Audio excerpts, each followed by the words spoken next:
Morning YouTube. We've had some really cold evenings and I'm afraid I've succumbed to putting oil heater out here, which is on a thermostat, so it's on its lowest setting and I only have it on at night, and yeah, because we've been having temperatures outside -2, -3 the last couple of nights. And I was worried. I was worried for the plants. You know, you spend enough money on them.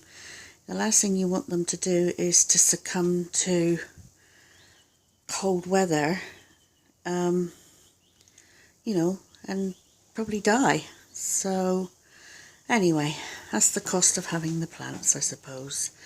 And also, on a better note, my husband has come home last week with a new shelving rack. Now this one is actually quite a big one. It's too big for in the house. It's sort of quite an industrial grade one. It did have wheels on it, but we decided to just put it on the you could have wheels or the permanent stand, so we made it as a permanent stand. But it's quite big. It fits in that gap nicely. I've put quite a few plants on it. I've got all my mounts on that shelf. The cymbidium back bulbs at the front there, and some other bits and pieces in the front. Some more bits and pieces there, and some house plants there, and I've got room for plants below it, and then there's just some junk on the bottom. So it frees up shelf on this side, and I've moved a few things around, and I've got the cymbidiums at the top, and that spike's coming on a tray, as you can see, and the one next to it, it's got a spike too, so that's coming on a tray, and I think one or two of the others are starting to spike, so that's quite good. On the original rack, I've moved shelving around. My husband's borrowed one of the lights for his greenhouse to bring on his seedlings.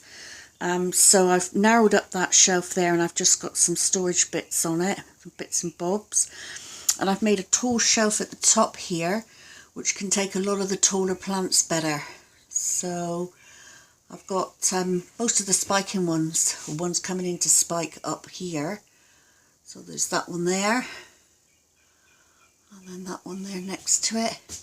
And obviously the dendrobiums are on here because they're tall as well, along with the fern, mounted fern. And that one there, which is really, really tall, but taking forever to spike. But that's alright, it's going to come.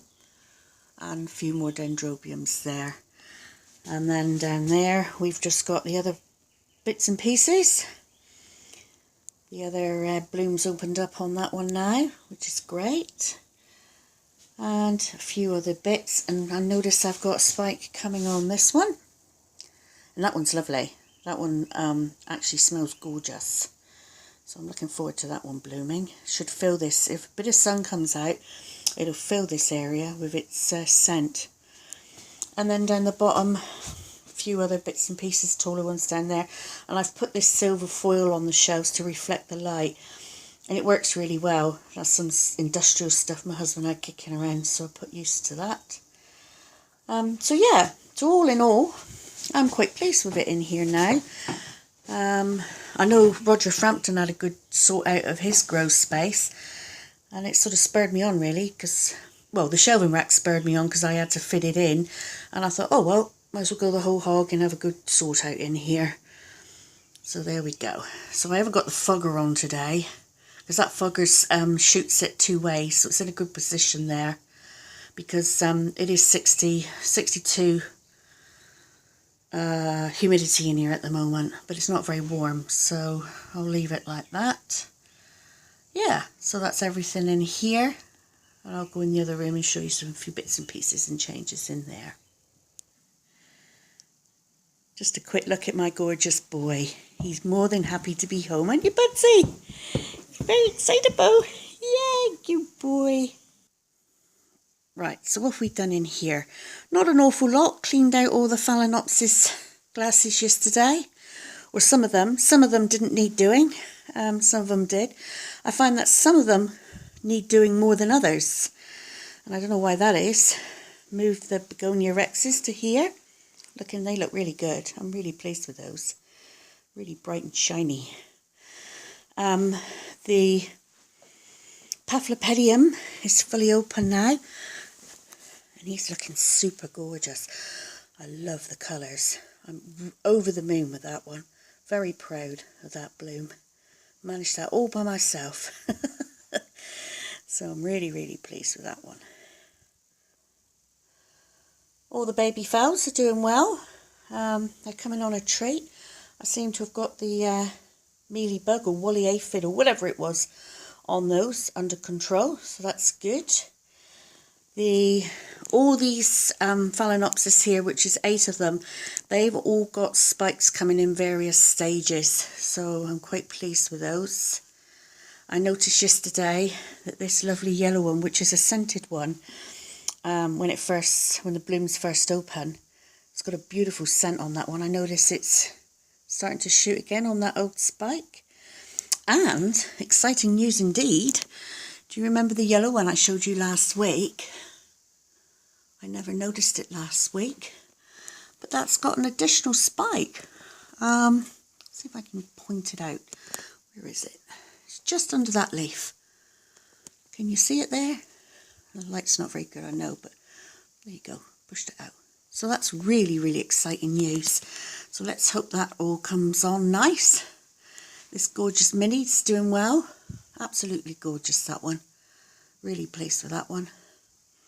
And that's about it, really. The 3 big ones with the broken leaves are doing all right. I haven't had to clean them out at all. Their vases are staying very clean and fresh.